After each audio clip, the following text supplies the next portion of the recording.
નમસ્કાર મિત્રો, વિડીયોમાં તમારું સ્વાગત છે। જી હા મિત્રો, અત્યારે હાલ મોટા ને મહત્વના સમાચાર સામે આવી રહ્યા છે। તો મિત્રો, સમાચારમાં વાત કરીએ તો છત્તીસગઢના રાજનાથ ગામમાં એક ખૂબ જ દર્દનાક દુર્ઘટના બની છે। વીજળી પડવાથી 4 બાળકો અને 4 યુવાનો સહિત 8 લોકોએ જીવ ગુમાવ્યા છે। આ ઘટના રાજનાથ ગામના જોતરાઈ ગામની જણાવવામાં આવી રહી છે। જી હા મિત્રો, અત્યારે હાલ મોટા સમાચાર સામે આવી રહ્યા છે। ભારે વરસાદ બાદ આકાશી વીજળી પડવાથી શાળાના 5 બાળકો સહિત 8 લોકોના મોત થયા છે। આ ઘટના રાજનાથ ગામના જોતરાઈ ગામની જણાવવામાં આવી રહી છે। મળતી માહિતી મુજબ રાજનાથ ગામમાં ભારે વરસાદ વચ્ચે વીજળી પડતા શાળાના 4 બાળકો ઝપેટે ચડી ગયા હતા। જી હા મિત્રો, શાળા છૂટવાના સમયે ભારે વરસાદ હતો। તમામ બાળકો ઘરે પરત ફરી રહ્યા હતા ત્યારે વરસાદથી બચવા માટે 4 બાળકો સહિત 8 લોકો એક ખંડેર જેવા મકાનમાં આશ્રય લીધો હતો, પરંતુ આ વરસાદ સાથે આકાશી વીજળી પડતા બાળકો અને યુવાનો સહિત આ તમામ લોકો તેની ઝપેટમાં આવી ગયા હતા।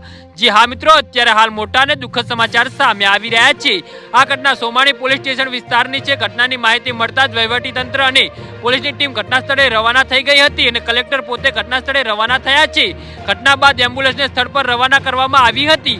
જી હા મિત્રો, તો આના વિશે તમારું શું કહેવું છે તો નીચે મારી કમેન્ટ બોક્સમાં જરૂરથી જણાવજો અને મારી યુટ્યુબ ચેનલને સબસ્ક્રાઇબ કરવાની ભૂલતા નહીં। વિડીયો પૂરો જોવા બદલ તમારો ખૂબ ખૂબ આભાર।